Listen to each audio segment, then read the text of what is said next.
Hey, I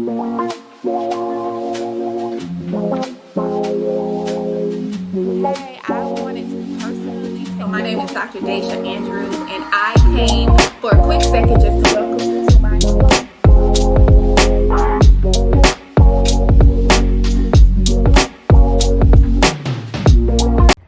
We're gonna hop on over to week 2, day 3. It's Moses and the burning bush. And I'm gonna be honest with y'all. The way that I read the Bible now and my understanding and what I believe spiritually is probably different from a lot of people. I don't take a lot of things. I look at the Bible with my spiritual eyes, not my worldly eyes. And so I don't take a lot of the stories and things literal.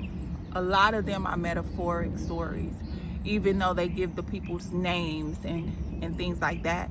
For me, I'm always looking at with spiritual eyes and saying, God, what is the message of this story? What is the message of even Jesus dying on the cross? What is that symbolic of? Right? And a lot of times we take things so literal, and it makes it hard for us to understand how those things apply to our life now. And that's why we get into these battles about religion. I'm not here to battle anybody about religion. If you don't believe Jesus or whatever it is, that's fine with me. I have a different interpretation of it all too. They just gave them names. And so I just like to put that out there before. But let's go ahead and hop into week 2, day 3. It's Moses and the burning bush. God saved Moses' life and called him to lead the Israelites. All right, so this reading is from Exodus 3. God said to Moses, I am who I am. This is what you are to say to the Israelites. I am has sent me to you. And that's Exodus 3:14. If you need to take a pause and read that, read it. But as Exodus 3 opens, we find Moses in the most extraordinary encounter, standing next. All right, little B, you had to fly right in front of me.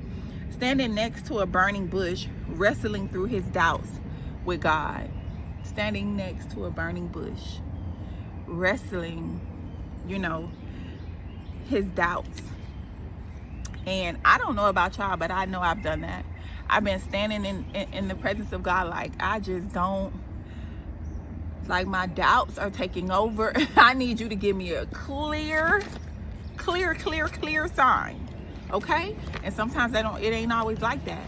And then I get to come out to my garden, and I don't know about y'all, I'm gonna show y'all IG. This to me is a very clear sign of God. This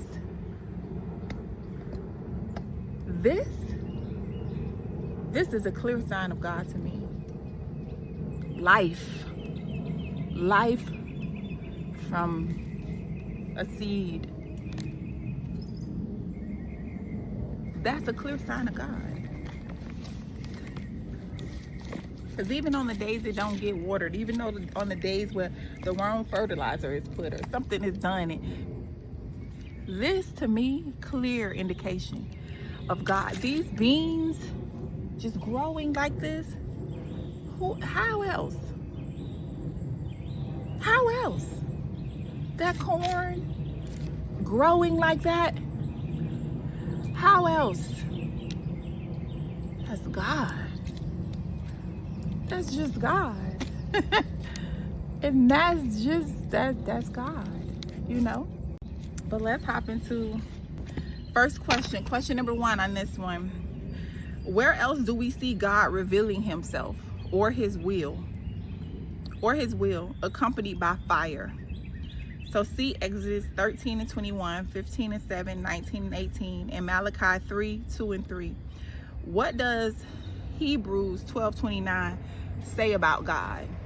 So those are all verses. So in Exodus, it's like 3 areas. Malachi, chapter 3, verse 2 and 3, where God has shown himself, right?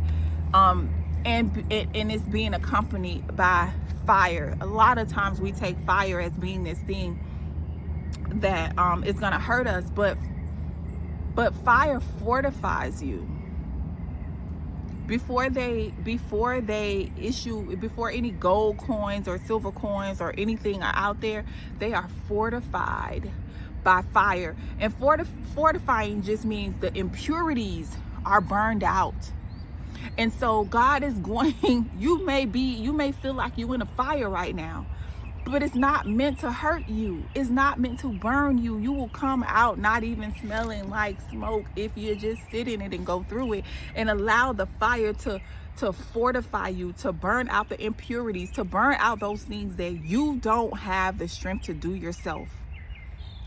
And if you could just see the fire as the will of God to strengthen you, to purify you, you wouldn't be trying to hop out every 5 seconds. And the reason why you're in there longer is because you keep trying to hop out. We don't like to be in the fire. We do not like when people just blatantly hold us accountable for some things. We don't like that. It don't feel good. When somebody say, I don't like how you did me. I don't like that you're doing this. I don't like how you acted. We don't like being the villain of the story. But that's what fire is. Fire is showing you that this part of you is the villain of this story. Let me fortify you. Let me fortify you. That's what it does. So if we can just stop running away from that, the quicker we can get to where we really want to go. And say, okay, God, burn this part off. And let me go. Burn it off. All right, so what I wrote was, it said, what does Hebrews 12:29 say about God? So I'll read that one. I'm not going to read the rest of those scriptures, but I will read Hebrews, 12:29.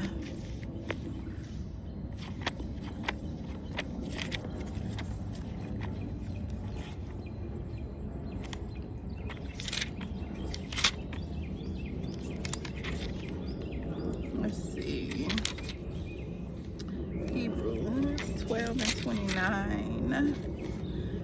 For our God is a devouring fire. He's a devouring fire. So what I wrote to that question was, God revealed himself and used fire to send his message. He used fire as a guide for some, as a way to purify some, to burn some, and to reveal some. Hebrews says our God is a devouring fire. So it says, why would God choose fire? Because throughout scripture, God presents fire as purifying and refining. Okay? It separates the impurities and leaves what is valuable. So the fire is not meant to burn you up. It separates the impurities and it leaves what's valuable.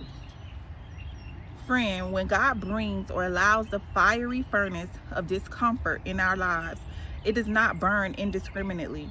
It burns intentionally to make us more like him. We can trust that it is always for our refinement and never for our destruction.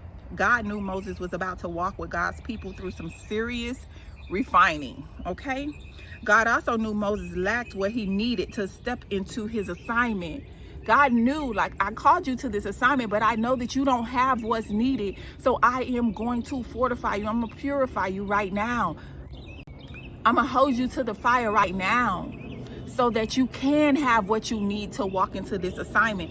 Just because, and I think that this, at least for me, it scares me sometimes when I get an assignment and I'm like, God, I'm not equipped for that. And God is saying, I'm not saying you are equipped today, but what you don't understand is if I assigned it to you, that means I'm going to equip you for it. So stop worrying about what it looks like right now. Stop worrying that you don't feel equipped right now. Stop worrying that it doesn't feel like you have everything that's needed right now today. If I said this is the assignment, begin to set it in motion, even if you don't feel like you are already ready. Set it in motion, even if you don't feel like you're ready, because I am going to prepare you. Wow. God knew Moses was about to walk with God's people through some serious refining. God also knew Moses lacked what he needed to step into his assignment. So the fire was dramatic. It was necessary, a powerful reminder of who God was, who Moses was, and who God was calling him to be. In Exodus 3:11, Moses, who had been hiding as a fugitive for 40 years, questioned God's assignment. Moses asked, "Who am I that I should go and bring the children of Israel out of Egypt?" Like, who am I? Why me? I ain't qualified to do this. I'm hiding myself. I'm trying to heal myself. I'm trying to figure this out myself, and you telling me to go help other people heal? You telling me to go help other people, authentically walk in their purpose? I'm trying to figure this thing out myself. And now you giving me an assignment to go help some other people do what I'm still trying to figure out? Yep, that's what I said. God simply replied, "I will be with you." You keep worrying, you keep thinking it's about you anyway, that you got to be prepared and you got to know this and I am with you. That makes you qualified. That makes you qualified to be at the front of the room. Because God is with you. It's not about what's on no black and white paper.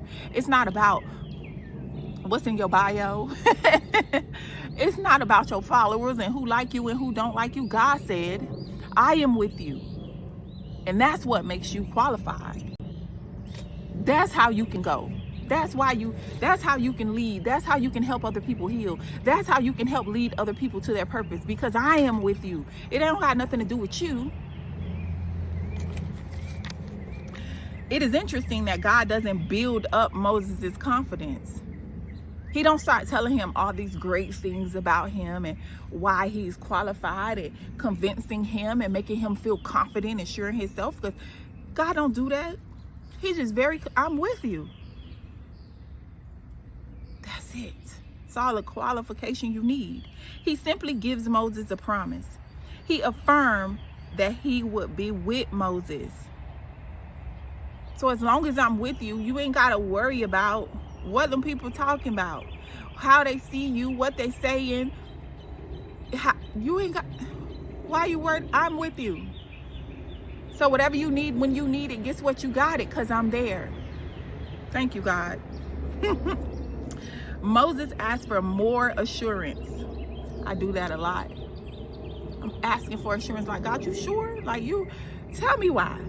What makes me qualified? God is like, girl, who exactly is it that will be with him as he returns to Egypt?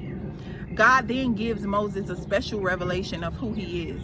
God gives Moses a new name to call him. And this is a name that God never gave anybody else. Okay? God says, "I am who I am." Though the meaning of his name is not completely certain, one possible meaning is, "I will be to you all that I am." How I love this name God has given Moses in the midst of the fear of the unknown. God knew what lay ahead for Moses. Moses did not. Through this name, God promised to be everything Moses needed, everything Israel needed to ensure that the nations around them knew that the Israelites' God was the one true God. So number 2 says, how do the following New Testament passages undergird what we have learned in today's reading? So Romans 8:35 through 37, 1 Peter's 1, 6 and 7, and then James 1, 2 and 4. All right, so read those. Take a pause, read those. Right? But it says, how did they undergird what we have learned in today's reading? So of course I've already read them. I'm not allowed to go read through all those scriptures, but my response was, the New Testament reminds us that the fire is meant to refine us and purify our faith. The victory is already ours. So even in trials, rejoice, because it's an opportunity for our faith to grow. We must die of ourselves every day, but God has already promised us the win, so we shouldn't be worried. We've already been promised the win, so there is nothing for us to worry about. What a beautiful reminder that who we are is not nearly as important as who God is. Again, as we did last week, we need to ask where or to whom do we look to fulfill our longings? Where do we look at? Who do we look to when we're trying to fulfill our longings? More specifically, we should pause and ask, in what or whom do we place our faith? In the things of this world, in idols, as the pagan nations did, in making a name for ourselves, right? Like the ones who built the Tower of Babel? Or do we place our faith in the God of Abraham, Isaac, and Jacob, in Israel's God, the one true God? Friend, God is our great I am. Fulfills every longing of our hearts. Jesus carries this truth forward into the New Testament as he declares his many magnificent names. He is the bread of life, sent so we never need to hunger or thirst again. That's in John 6:35. He is the light of the world, so we never have to walk in darkness again. John 8:12. He is the good shepherd who will lead us so we never feel anxious, fearful, lost, or alone again. That's John 10:11. And he is the resurrection and the life who guarantees abundant life here on earth and forever in heaven with him. John 11:25. Take a few moments to ponder where you place your faith when you doubt, when you fear the unknown, or question God's actions.